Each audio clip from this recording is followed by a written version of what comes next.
Market Mantra. Market Mantra. Market Mantra. Market Mantra. Market Mantra.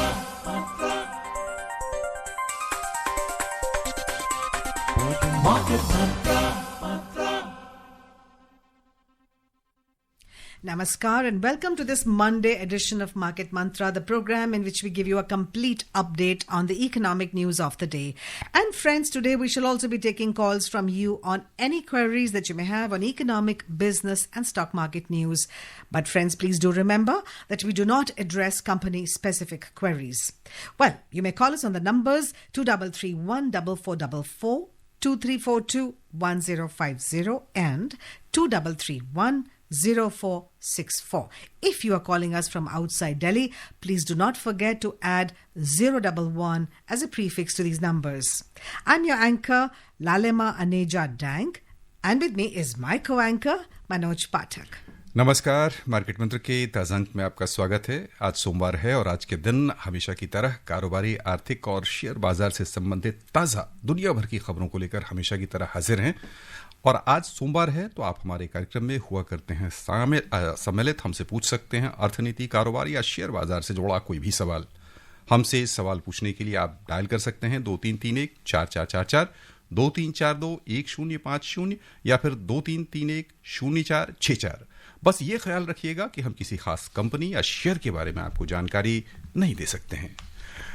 हमारे साथ कार्यक्रम में खबरों पर चर्चा के लिए और आपके सवालों का जवाब देने के लिए आमंत्रित हैं स्टूडियो में आज वरिष्ठ आर्थिक पत्रकार शिशिर सिन्हा। शिशिर जी नमस्कार, कार्यक्रम में आपका स्वागत है। आप दोनों को नमस्कार और श्रोताओं को भी नमस्कार, धन्यवाद। आइए शुरुआत करते हैं अंग्रेजी में हेडलाइंस से, जिसे लेकर मौजूद हैं लालिमा Aneja dank. Thank you, Manoj. Yes, friends, let's begin with the headlines. Well, Prime Minister Narendra Modi launches multiple projects in Haryana to mark Baba Saheb Dr. Bhim Rao Ambedkar's birth anniversary. Highlights Dr. Ambedkar's ideals as foundation of governance. Domestic stock markets remain closed on account of Ambedkar Jayanti. Major Asian indices register gains. European markets trade in positive territory. And crude oil prices rise over 1%. Brent crude trades at $65.57 per barrel.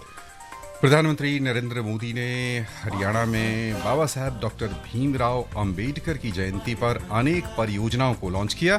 कहा कि बाबा साहब के आदर्श प्रशासन की हैं बुनियाद। अंबेडकर जयंती के उपलक्ष्य में घरेलू बाजार रहे बंद। एशिया के प्रमुख बाजारों में देखी गई तेजी। यूरोपीय बाजारों में भी समाचार तैयार किए जाने तक लाभ के साथ चल रहा था कारोबार। और अंतर्राष्ट्रीय बाजारों में कच्चे तेल की कीमत 1% बढ़ी। ब्रेंट क्रूड के दाम $65.57 प्रति बैरल के आसपास पहुंचे।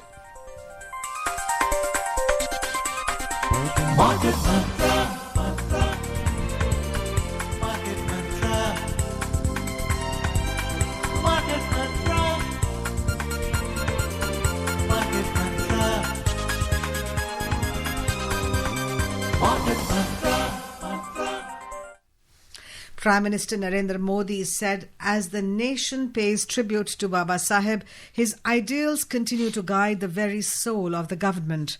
Addressing a public meeting in Hisar in Haryana today, Mr. Modi said, for the past 11 years, Baba Saheb's life, his struggle and his timeless message have been the cornerstone of the government's journey. Mr. Modi said, each day, every decision taken and every policy framed is a humble step in the direction shown by Dr. Ambedkar, which is a path of justice, inclusion and dignity for all. Earlier, Prime Minister flagged off commercial flight from Hisar to Ayodhya and laid the foundation stone of the Terminal 2 building at the Hisar airport today. The new terminal project, valued at over 410 crore rupees, will feature a modern passenger terminal, a dedicated cargo facility and an air traffic control building. Prime Minister said before 2014, India had just 74 airports and this number has now crossed 150. He also highlighted the success of Centre's Udan scheme, which has enabled thousands of Indians to fly for the first time. Prime Minister Modi also inaugurated and laid the foundation stones of development projects, including 800 megawatt power unit of Deenbandhu Choturam Thermal Power Plant, compressed biogas plant in Mukarrabpur, and over 14-kilometer Rewari bypass project under Bharat Mala project at the cost of over 1,000 crore rupees. Well, more to discuss on this a little later. For now, we are now joined by Sunil calling us from Delhi. जी सुनील जी, अपना सवाल पूछिए जी। नमस्कार market बंदरा team. नमस्कार। Actual में हमने एक 10 number के against एक चेक इशू किया था 4 लाख रुपए का। वो गलती से हमारे जो असिस्टेंट था उसने जो ना चालान जनरेट कर दिया 40 लाख रुपए का, 40 लाख समथिंग का, और चेक का अमाउंट था 4 लाख का। वो बैंक ने हमारा 40 लाख रुपए काट दिया। तो हम बैंक के पास गए, हमने बैंक से अप्रोच किया। बैंक कहता है कि आप अपने सीए को बोलो, वो आप रिफंड डालेगा। हम जब सीए के पास गए, सीए कहता है कि जी आपका रिफंड तो आ जाएगा, लेकिन जो है आपकी आउटस्टैंडिंग डिमांड्स है, क्योंकि आपके कुछ जो एम्प्लॉई है उनका आधार और पैन कार्ड लिंक नहीं है, उस पर आपने हायर रेट टैक्स काटना था 20% पिछले साल में, वो आपने काटा नहीं, वो आएगा तो कट के आएगा। सर हम बैंक के पास जा रहे हैं, हमने 4 लाख का चेक इशू किया, उन्होंने 40 काट दिया। बैंक वाले बड़ी मुश्किल से मानने को तैयार हुए और उन्होंने हमारे को 1 महीने का टाइम दिया है। सर अगर 1 महीने के अंदर वो पैसा नहीं देते तो हम क्या करें? और दूसरा सर, क्या ये एम्प्लॉयर की ड्यूटी है कि वो अपने एम्प्लॉई के आधार और पैन कार्ड को लिंक कराए? सर प्लीज बताइए सर। सुनील जी, 2 मुद्दे हैं। जो आपने चेक काटा था उसमें 2 तरीका देखा जाता है। बैंक देखता है कि जो आपने वर्ड और जो फिगर्स उसमें से एक को ही वो बेस बनाते हैं, और नॉर्मली जो आपका वर्ड्स होता है वो उसको मेंशन करते हैं। तो आपने 4 लाख रुपए का चेक काटा था, 40 लाख रुपए डिडक्ट हुआ है, रिफंड का मामला बनता है। सीधे सीधे अगर आप देखें तो ये रिफंड का ही बनेगा, तो इसलिए आपको रिफंड के लिए ही कोशिश करना पड़ेगा, क्योंकि बैंक से जो अब पैसा चला गया है इनकम टैक्स डिपार्टमेंट में, बैंक में वापस वो क्रेडिट नहीं हो पाएगा। दूसरा जो मुद्दा है कि आपके एम्प्लॉयज़ का जो पैन और आधार लिंक नहीं है, चूंकि आपने टीडीएस डिडक्ट किया है उनका, और वहाँ पर टीडीएस डिडक्शन की जो जवाबदेही है वो आपकी है, तो ऐसे में आपको ही ये देखना है कि उनका लिंक है कि नहीं है। अगर वो लिंक नहीं है तो डबल की जिम्मेदारी बनती है। आपने नहीं काटा है तो इनकम टैक्स डिपार्टमेंट जाहिर सी बात है वो आपके ऊपर करेगा, लेकिन जब आप रिफंड क्लेम करेंगे वहाँ पर शायद आपको इस मामले में थोड़ी रियायत मिले। लेकिन दोनों ही मामले में आपके लिए कोई अभी मेरे पास कोई बहुत अच्छी खबर सुनाने को नहीं है। दिल्ली से हमारे साथ फोन लाइन पर हैं योगेश शर्मा। योगेश जी, स्वागत आपका। सवाल अशरफ जी, दिल्ली से अशरफ जी हमारे पास हैं। जी अशरफ जी, स्वागत है आपका, सवाल पूछिए। जी हेलो सर। जी आप जुड़ गए हैं। नमस्कार सर, मैं ये कह रहा हूँ जी कि ये एमएसएमई जो है ये किस तरह से उद्योगपतियों की मदद करता है? देखिए, एमएसएमई जिसको हम लोग micro small and medium enterprises कहते हैं, जिसको अगर हिंदी में मैं कहूँ तो सूक्ष्म लघु और मझोले उद्योग हैं। ये उद्योग एक तरीके से भारतीय अर्थव्यवस्था की रीढ़ है। लगभग 48 से लेकर के 50% के बीच उनका जो है वो कुल योगदान है।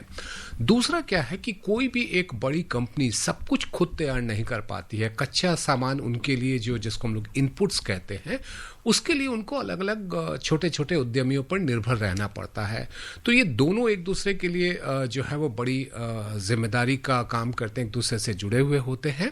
तो एमएसएमई की भूमिका आप इसी से समझ सकते हैं कि सबसे ज़्यादा रोजगार देते हैं। जीडीपी में उनकी हिस्सेदारी लगभग 48% है। निर्यात में भी उनकी काफ़ी बड़ी हिस्सेदारी है। और अभी आपने बजट में जब फरवरी में बजट आया था तो उनकी परिभाषा में भी बदलाव किया गया है, जिससे कि वो ज़्यादा से ज़्यादा अपने आप को प्रतिस्पर्धी बना सके। एंड आपने जो परिभाषा की बात की, तो अब ज्यादा number of MSCs have come into that bracket because of the increased bracket, right? नहीं, इसका दूसरा मतलब ये है कि जब आप मान लीजिए बैंक से कर्ज लेने जाते हैं तो आपके लिए जो कारोबार और आपके निवेश की जो सीमा है वो बढ़ाई गई है, तो आप ज्यादा कर्ज ले सकते हैं। तो आपकी जो कार्यशील पूंजी वर्किंग कैपिटल की जो जरूरत थी उसमें आपको काफी मदद मिलेगी। एक दूसरा, दुनिया के बाकी देशों में जो एमएसएमईज हैं, खासतौर पे हमारे लिए बहुत बड़ा उदाहरण जर्मनी माना जाता है। तो जर्मनी में जिस तरीके के उद्यमी हैं उनके साथ अगर आपको प्रतिस्पर्धा करनी हो तो आपका आकार अगर बड़ा होता है तो आपके लिए काफी मदद मिलेगी। Oh, that's a revelation. Moving on, we are now joined by Yogesh Sharma calling from Delhi. जी योगेश जी, अपना सवाल पूछिए। जी नमस्कार आप सभी को। नमस्कार। सर, हमारा सवाल ये है कि क्या आपको लगता है कि मार्केट में अभी ऑलरेडी एक बॉटम बन चुका है या फिर अभी आने वाले टाइम में और ज्यादा वॉलेटिलिटी का आशंका है?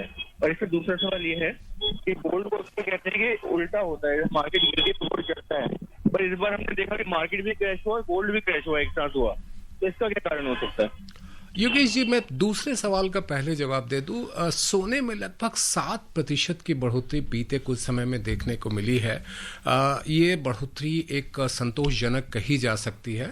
हाँ, ये आपकी बात सही है कि बिल्कुल जिसको कहते हैं ना कि बिल्कुल ही विपरीत दिशा वाली कहानी हमें बहुत देखने को नहीं मिल रही है। पहला सवाल जो आपका शेयर बाजार को लेके है, देखिए अप्रैल 2 से लेकर के अप्रैल 9 के बीच में कहते हैं ना काफी पानी बह चुका है, और जिस तरीके से पहले लगा जो रेसिप्रोकल टैरिफ था, फिर उसके बाद चीन के ऊपर बढ़ाया गया, फिर उसको 90 दिन के लिए रोक दिया गया, फिर ये कहा गया कि जो आईटी मोबाइल फोन सेमीकंडक्टर्स हैं उनके लिए ये रेसिप्रोकल टैरिफ लागू नहीं होगा। अब ताज़ा उसमें ये है जैसा कि कल जो कहा गया कि उसके लिए अलग से नई दरें आएंगी। तो बहुत अभी के समय में ना कुछ कहना मुश्किल हो रहा है कि हम जो अभी शेयर बाजार का मौजूदा स्तर है उसको मान लें कि इससे नीचे नहीं जा सकता, जिसको हम लोग बाजार में तकनीकी भाषा में कहते हैं कि क्या वहां पे उसको सपोर्ट मिल रहा है क्या। वो सपोर्ट लेवल ढूंढना इस समय किसी भी टेक्निकल एनालिस्ट के लिए भी या बाजार के विशेषज्ञ के लिए बहुत मुश्किल है, क्योंकि रोज नई नई नीतियों में या जो मौजूदा नीति उसमें बदलाव देखने को मिल रहा है। तो बाजार में काफ़ी ज़्यादा उतार चढ़ाव अभी आप देख सकते हैं अगले कम से कम 10 से 15 दिन तक। और एक और बात आपको मैं बता दूं कि जैसा कि अमेरिका ने कहा है कि 90 दिनों में 90 व्यापारिक समझौते करने का लक्ष्य रखा है। किस तरीके से अलग अलग देशों के साथ होता है और ख़ासतौर पर जाहिर सी बात है कि भारत के साथ क्या होता है, वो काफ़ी महत्वपूर्ण होगा हमारे शेयर बाजारों के लिए। बेंगलुरु से हमारे साथ फोन लाइन पर हैं एनआर प्रसाद। प्रसाद साहब, स्वागत आपका, सवाल पूछिए। Good evening, Market Mantra. This is NR Prasad from Bangalore. Hello, Ladima ji. Hello, Manoj ji. Good evening. Swagat. Good evening. Ji, you're a very regular caller. Yes, Ji. Yes, please ask your question. Yeah. There are two questions, Mr. Sinha. For the first question, actually, even in the April 8 trading sessions, FPI withdrawal is about 31,575 crore. But on the contrary, 5 of the top 10 valued firms had 84,559 crores in the just last week. So out of this 10 top companies which I'm talking about, I'm holding at least 5 of those. How these would fare in the coming, at least the first quarter 25-26, how this would fare in spite of this tariff war. My second question is, see, when this tariff war started, many of the companies' stock market in US also fell down. What I did was quickly I invested some amount and I bought some 2-3 stocks of the American companies. Now, after the Trump announced 90 days of the pause, immediately all those went up to some 20 to 25%. Now I am having almost 20 to 25% of the profit. If I sell in this tariff war, whether the brokerage also will go up, because my broker bank is also in US and it is an American bank. Thank you. These are my two questions. Right. Talking about the first question, that what will happen during the first quarter, as I was just mentioning, that we are seeing a lot of ups and downs in the policy stance by US, and we are also seeing some kind of retaliatory move by China. Fortunately, other countries are not showing the kind of retaliation which were expected. So that is something very positive. And in fact, the countries are, especially smaller countries like which is a commercial hub, you can say in Asia, is Singapore. They are very much concerned about the overall tariff war situation. So as of now, what we expect that the next 40 to 45 days are very critical, considering what is going to happen on the trade agreement between US and the other countries.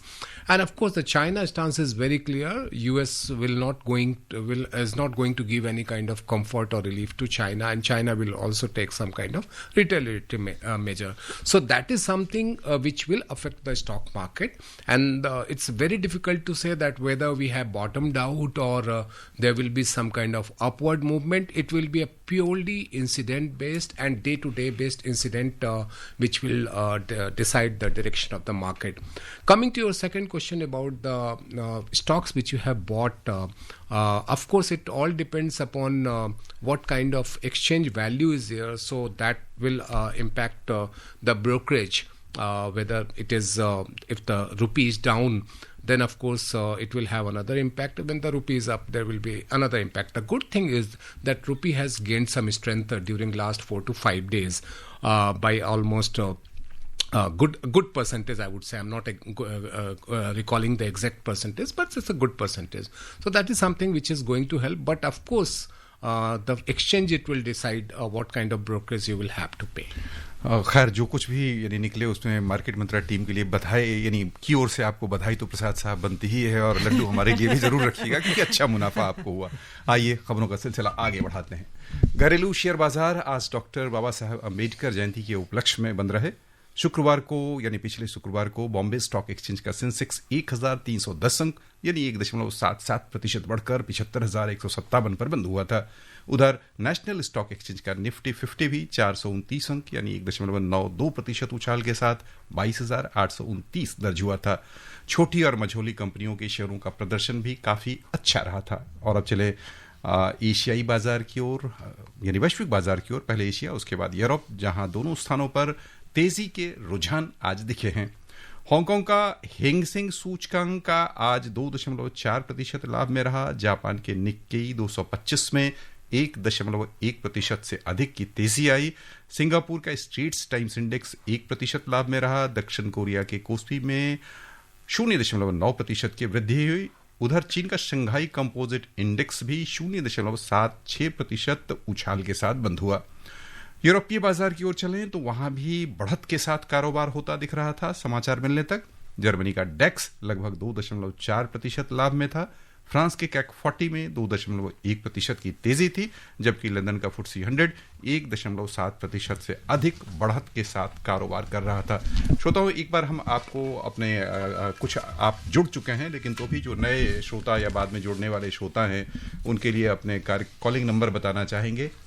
Yes, certainly. Well, the numbers on which you can call are 23314444, 23421050, and 23310464. Friends who are calling us from outside Delhi, please do not forget to add 011 as a prefix to these numbers, right? All right, we move on to Mumbai. Yes, that's right. Gautam is joining us from Mumbai. Ji, Gautam, sawal पूछिए जी। Yeah, good evening, Master Marketing. Good evening, yes. My question is related to the what you call housing society. Now in Maharashtra, the housing board has declared that all the deposit has to be kept in the what you call cooperative housing society. Now, the recent past only, the one incident happened with the Indian Cooperative Bank. Now, where the society money has been stuck up. Now, in this case, why not the RBI can intervene and try to give a relief to the housing society, so that housing society, they can withdraw the amount, or they have to give some relief to the, suppose if they keep the what you call the deposits and other items in a research bank to avoid this kind of the results. Your take on this, sir? Certainly, it all depends upon RBI what kind of relaxation they give. In many of the cases, they have given withdrawal up to certain amount, say up to 5 lakh rupees or up to 2 lakh rupees. It all depends upon RBI. So here, I have very limited role to play, except to say that please give representation to RBI. Mumbai से लौटने गाजियाबाद हमारे साथ phone line पर हैं गौरव जी, स्वागत आपका, सवाल पूछिए। नमस्ते सर। नमस्ते सर, मैं ये जानना चाहता हूँ कि ट्रेड डिफिसिट का सलूशन टैरिफ बढ़ा के क्या हो सकता है? ट्रेड डिफिसिट में तो वो अगर कंडीशन अमेरिका और चाइना के बीच में से ट्रेड डिफिसिट ज्यादा है तो वो चाहेगा कि चाइना अमेरिका से ज्यादा सामान खरीदे, और अमेरिका बनाता डिफेंस इक्विपमेंट है, तो इसलिए उनको ये बोलना चाहिए टैरिफ बढ़ाने से तो कोई नुकसान ही है, दोनों का फायदा तो कुछ होना नहीं है। तो ये क्या ये सही रास्ता है जो ट्रम्प साहब अपना रहे हैं? या और कोई खास नहीं इसके लिए ट्रेड डेफिसिट कैसे कम किया सकती है बिटवीन द कंट्रीज? देखिए, एक पुरानी कहावत है कि आप कर बहुत ज़्यादा बढ़ा दे तो आपकी आमदनी बढ़ जाएगी, इसकी कोई गारंटी नहीं होती है। होता यह है कि आप अगर नीचे रखते हैं तो वॉल्यूम गेम होता है। चीन के साथ सबसे अच्छी बात क्या है कि चीन का इकोनॉमी ऑफ स्केल काफ़ी हाई है, यानी कि वो बड़े पैमाने पर सामान का उत्पादन कर पाते हैं। दूसरी तरफ उनके पास जिसको कहते हैं ना कि अपनी मुद्रा का मूल्यन भी वो किसी वक्त कर लेते हैं। दुनिया के बाकी देश अब मूल्यन के मामले में जितने कंजर्वेटिव हैं, चीन उतना नहीं है। चीन बहुत आक्रामक है इस मामले में। अब अपने व्यापार घाटे को अगर कम करना है तो आप अगर सोचते हैं कि हम अगर व्यापार शुल्क बढ़ा देंगे तो हमारा व्यापार घाटा कम हो जाएगा, ये ज़रूरी बिल्कुल नहीं है। इसका उल्टा भी असर हो सकता है। और आप अगर गौर करें कि 2 अप्रैल के बाद 9 अप्रैल को अचानक जब ट्रंप साहब 90 दिन के लिए जो है वो ऐलान करते हैं कि ये नहीं होगा, इसके पीछे एक वजह ये थी कि ये साफ समझ में आने लगा कि इसका हमको बहुत ज़्यादा फायदा होता हुआ नहीं दिख रहा है। क्योंकि देखिए, अर्थशास्त्र जो है ना वास्तविक सिद्धांतों पर चलता है। भावनाओं से अगर अर्थशास्त्र चलने लगे तो अर्थशास्त्र में फिर रुपए नहीं चलेंगे, फिर आपके लिए कुछ और सिस्टम चलना पड़ेगा। तो आपकी बात का कुल मिला के मैं निचोड़ इतना ही कह सकता हूं कि व्यापार घाटे को कम करने के लिए व्यापार शुल्क बढ़ाया जाना समाधान नहीं है। All right, we could just actually go on talking lot about the US flip-flop, but let's move on to Aman, who's calling us all the way from Maharashtra. Oh, sorry. Ghaziabad Ramesh, हाँ, yes, गाजियाबाद से रमेश हमारे साथ हैं। जी रमेश जी, सवाल पूछिए। हाँ जी, नमस्कार। नमस्कार जी जी जी जी। सर, टीडीएस ना कटे, ये हमें टैक्स का फॉर्म जो भरना पड़ता है बैंक में, एसएफडी जमा है, उस पर टीडीएस ना कटे, तो कौन से महीने से लेके कौन से महीने तक हमें भरना पड़ेगा? लास्ट ईयर हमने G15 भरा था लास्ट ईयर, तो सीनियर सिटीजन होने पर हमें बताया था इसका फॉर्म का चेंज हो जाएगा, तो हमें इसी अप्रैल में ही भरना पड़ेगा कि हमें मई में भी भर सकते हैं? रमेश जी, अगर आप फॉर्म अप्रैल में ही भरे तो बेहतर है। और चूंकि आप सीनियर सिटीजन की बात करें तो फॉर्म 15H आपको करना होगा। फॉर्म 15G जो है वो 60 साल के नीचे वालों के लिए है। तो आप अगर 60 साल की उम्र ज़्यादा हो चुकी है तो फॉर्म 15H अप्रैल में भरे। उसका फ़ायदा क्या होता है कि आज के दिन में फिक्स डिपॉजिट में जब कभी भी इंटरेस्ट आपके खाते में डाला जाता है उसी समय टीडीएस कटता है। तो अगर आपने फॉर्म नहीं दे रखा है तो वो जाहिर सी बात है ऊंचे दर पर टीडीएस कटना शुरू हो जाएगा, और बाद में आप जब रिफंड के लिए आवेदन करेंगे तब बात अलग है। तो बेहतर है कि जितनी जल्दी आप जितनी जल्दी फॉर्म आप दाखिल कर दे बैंक में, आपके लिए उतना ही बेहतर स्थिति रहेगा। आइए चलें महाराष्ट्र। हमारे साथ फोन लाइन पर हैं अमन। अमन जी, स्वागत आपका, सवाल पूछिए। हेलो जी, जुड़ चुके आप। Hello madam. Hello sir. हाँ जी अमन जी, सवाल पूछिए अमन जी। जी जी जी जी। मैडम, ये मैं 100% ब्लाइंड हूँ और एक टैक्स पे ही हूँ। जी जी। तो जैसे पहले ATU का जो प्रावधान था वो अभी नए टैक्स रिजिम में है कि खत्म हो गया है? सेक्शन 80U, देखिए, नए कर व्यवस्था में काफी सारी जो रियायतें हैं वो खत्म की गई हैं। आप तब तक दूसरे खबर को लीजिए, फिर मैं इसके बारे में जानकारी लेकर उनको बताता हूँ। Yes, let's take a look at one news item which has actually shaken the world. Yes, we're going to talk about the US tariffs. Well, the US will impose separate tariffs on imports of smartphones, computers, semiconductors and other components in the next 1 to 2 months. This was stated by the US Commerce Secretary Howard Lutnick last night. The move comes a day after the US exempted electronic imports, including semiconductors, from reciprocal tariffs. Lutnick also highlighted the need to build chips and flat panel televisions in the US compared to relying on imports from South Asian nations. Speaking to TV channel, the Commerce Secretary said all those products are going to come under semiconductors, and they're going to have a special focus type of tariff to make sure that those products get reshored. The US Commerce Secretary highlighted that smartphone and computer imports are removed from the reciprocal tariff list but will now be added to the semiconductor tariffs within the next 2 months. So, Shishiji, okay, we're joined by Rajendra before we talk on the US tariffs. Rajendra जी, हमारे साथ कुछ देर आप line पर बने रहें, हमारी खबरों को सुने, उसके बाद हम आपसे आपकी फ़ोन कॉल को लेंगे। भारत के दवा निर्माण और चिकित्सा उपकरण क्षेत्र में अप्रैल से दिसंबर 2024 तक 11,828 करोड़ रुपए का विदेशी निवेश हुआ। इसके अलावा 2024-25 के दौरान 7,246 करोड़ रुपए से अधिक के 13 विदेशी निवेश प्रस्तावों को स्वीकृति दी गई। इससे कुल विदेशी निवेश 19,134 करोड़ रुपए से अधिक हो गया। घरेलू स्तर पर निर्माण को बढ़ावा देने, निवेश आकर्षित करने, आयात पर निर्भरता कम करने और निर्यात में वृद्धि के मामले में सरकार की उत्पादन संबंधी प्रोत्साहन योजना यानी PLI स्कीम उपयोगी सिद्ध हुई है। इस स्कीम के तहत प्राप्त निवेश प्रस्तावित लक्ष्य से कहीं अधिक हो चुका है। इसके तहत आरंभ में 3,938 करोड़ 57 लाख रुपए के निवेश का प्रस्ताव प्राप्त हुआ था, जबकि दिसंबर 2024 तक ही वास्तविक रूप से 4,253 करोड़ 92 लाख रुपए निवेश हो चुके थे। हम राजेंद्र जी आपको लाइन पर लें, उससे पहले हमसे जो पहले श्रोता ने अपना सवाल रखा था उसके संबंध में शिशिर जी कुछ जवाब लेकर हाजिर हैं। रमेश जी का जो प्रश्न था कि सेक्शन 80U जिसमें 75,000 से 1,25,000 तक का जो बेनिफिट मिलता है विकलांगता के या दिव्यांगता के कारण, अगर वो ओल्ड टैक्स रिजिम में जाएंगे तभी उनको मिलेगा। न्यू टैक्स रिजिम में उनको इस सेक्शन का फायदा नहीं मिलेगा। आशा है कि आप हमारा कार्यक्रम सुन रहे हैं और आपको उपयोगी सूचना मिली है। बहरहाल दिल्ली से हमारे साथ फोन लाइन पर हैं राजेंद्र जी। राजेंद्र जी, बहुत बहुत धैर्य आपने रखा, बहुत बहुत धन्यवाद आपका। सवाल पूछें जी। सवाल पूछिए राजेंद्र जी। जी, सीनियर सिटीजन के लिए FY 25-26 में फिक्स रेट पे इंटरेस्ट की जो लिमिट है वो TDS के लिए 1 लाख कर दी गई है। क्या मैं ठीक हूँ? नंबर 1। नंबर 2, अगर ये 1 लाख है तो 1 लाख से कम इंटरेस्ट पे फॉर्म 15H भरने की जरूरत है? देखिए, 1 लाख बिल्कुल आप सही हैं, और 1 रुपया भी अगर आपका इंटरेस्ट बन रहा है, बेहतर है कि आप उसको जो है वो फॉर्म 15H दाखिल कर दें। आप अपने लिए एक तरीके से कहते हैं ना, सेफ्टी है। 1 लाख रुपए कहता है कि TDS नहीं कटेगा। TDS नहीं कटना और रिफंड के लिए या रिटर्न दाखिल करना दो अलग अलग चीजें होती है। तो इनकम टैक्स की व्यवस्था ये कहती है कि आप फॉर्म दाखिल करने में कोई कमी ना करें, भले ही आपको 1 रुपया भी टैक्स ना देना पड़े। All right, let's move on to oil now. Oil prices rose over 1% today following US exclusions on smartphones, computers, and some other electronics, and Chinese data showing a sharp rebound in crude imports in March.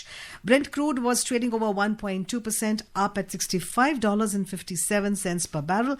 WTI crude was trading over 1.3% up at $62.33 per barrel when reports last came in. China's crude oil imports in March rose from the previous 2 months, boosted by a surge in Iranian oil and a rebound in Russian oil deliveries. China imported a total of 51.41 million metric tons of crude oil in March, according to the data from the Chinese General Administration of Customs. श्रोताओं, आप अभी भी हमारे साथ प्रयास कर रहे हैं फोन लाइन से जुड़ने का, लेकिन अब जितना समय बचा है उसमें हम आपके सवाल को नहीं ले सकते, इसलिए आप सबों को बहुत बहुत धन्यवाद दे रहे हैं और लिए चल रहे हैं आपको सर्राफा बाजार।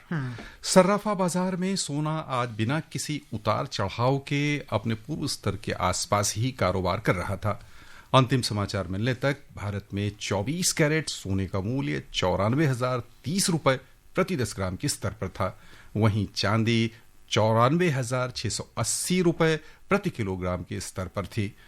MCX की ओर चलें तो वहां अंतिम समाचार मिलने तक जून में आपूर्ति किए जाने वाले सोने का मूल्य 0.64% घाटे के साथ 93,148 रुपए प्रति 10 ग्राम पर था, जबकि मई में आपूर्ति की जाने वाली चांदी का वायदा मूल्य 0.68% बढ़त के साथ 94,926 रुपए प्रति किलोग्राम के स्तर पर चल रहा था। बहुत संक्षेप में शिशिर जी समझना चाहेंगे, सोना चांदी दोनों के भाव ने कहने लगातार बढ़े हैं और अच्छा रिटर्न इसने दिया है। आने वाले दिनों में क्या आसार लग रहे हैं? बहुत संक्षेप में जवाब।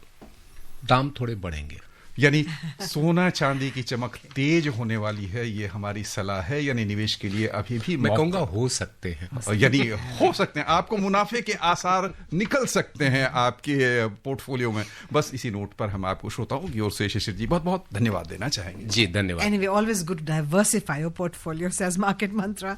Right, before we close, as a reminder of the headlines, friends, we begin with the first headline. Prime Minister Narendra Modi launches multiple projects in Haryana to mark Baba Saheb Dr. Bhim Rao Ambedkar's birth anniversary highlights Dr. Ambedkar's ideals as foundation of governance.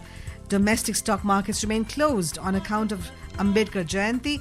Major Asian indices register gains. European markets trade in positive territory. And crude oil prices rise over 1%. Brent crude trades at $65.57 per barrel. And with that, we come to the end of this edition of Market Mantra. This is myself, Lalima Aneja Dang, and my co-anchor Manoj Pathak signing off. Namaskar. Market Mantra.